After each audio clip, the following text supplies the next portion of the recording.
It's 30 years since the storming of the Golden Temple at Amritsar, one of the most searing episodes in India's post-independence history. The authorities said they were forced to act because Sikh militants were stockpiling weapons inside the fortified temple complex. 4 months later, Indira Gandhi was shot dead by 2 Sikh bodyguards, and reprisals against Sikhs in Delhi and across the country claimed thousands of lives. As Bob Walker now reports, campaigners say the events of 1984 amount to genocide and have renewed calls for a UN investigation. When the army went into the Golden Temple complex, they were given strict orders to avoid damaging the 2 most sacred buildings. The BBC's India correspondent Mark Tully reporting on the aftermath of the siege of the Golden Temple. 30 years on, the pain and bitterness remain. But the Akal Takht, the second most sacred building for Sikhs, has been very badly damaged. The front has been knocked out, there are piles of rubble outside, and inside the stench of death is still in the air.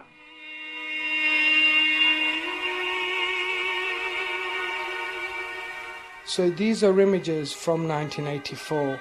You'll see the Golden Temple assault and also images from Delhi in October and November of 1984. Shocking scenes. Yeah, shocking scenes. Mass stacking, if you like, of just dead bodies, burnt bodies, because many Sikhs were burnt with rubber ties around their neck.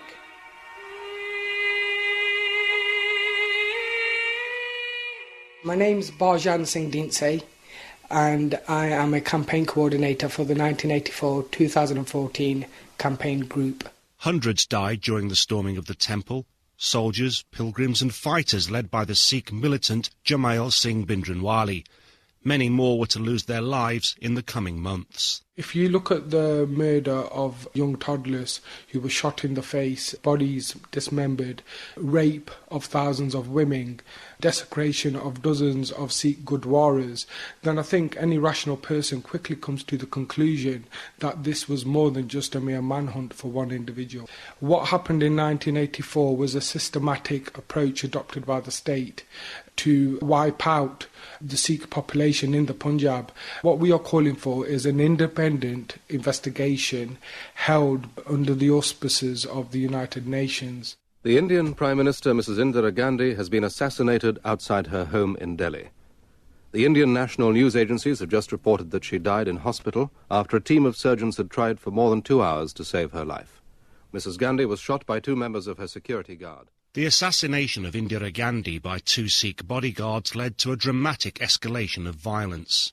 In Delhi alone, it's thought that 3,000 Sikhs were killed. More than 400 people were later convicted for their involvement. 49 received life sentences.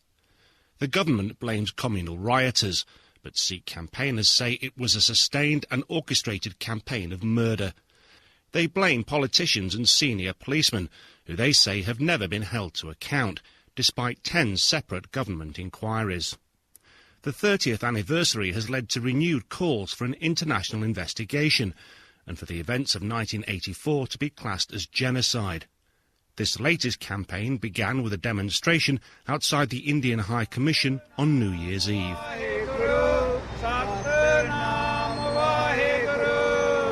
So here in the heart of the West End, many of London's theatre-goers are looking forward to the new year.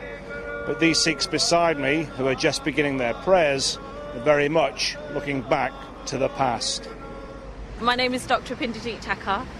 Hearing about the injustices that have been committed against Sikhs from 1984, actually even before that, right through to the present day, is what has made me very keen to get involved with this campaign.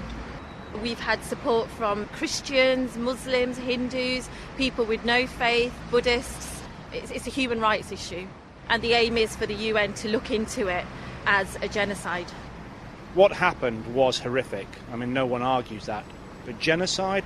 It's important for it to be labelled as a genocide so that people can actually come together and show support, especially for the victims. We're women who lost every male member of their family, who are now living in appalling conditions in a colony known in Delhi as the Widows' Colony, for them to be able to get closure. Among the demonstrators was Amarjit Singh Kalra, whose elder brother Jaswant Singh Kalra exposed the deaths of thousands of Sikhs in the Punjab.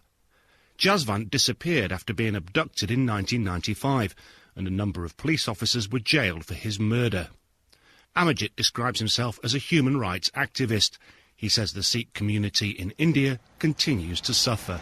Like the second-class citizen, we have a restriction everywhere in jobs, even the things like sports and economy in Punjab.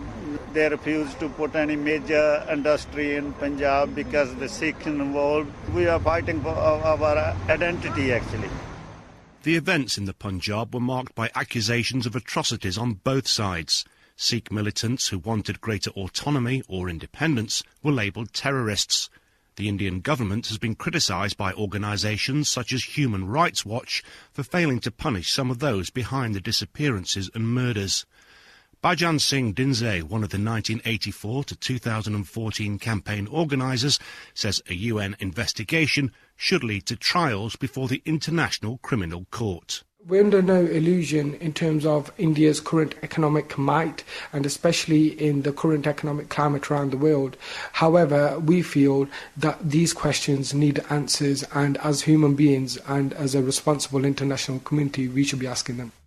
Bhajan Singh Dinse ending that report from Bob Walker. And I should say we did approach the Indian High Commission in London several times asking for a comment on the claims made by those Sikh campaigners, but we were unable to get a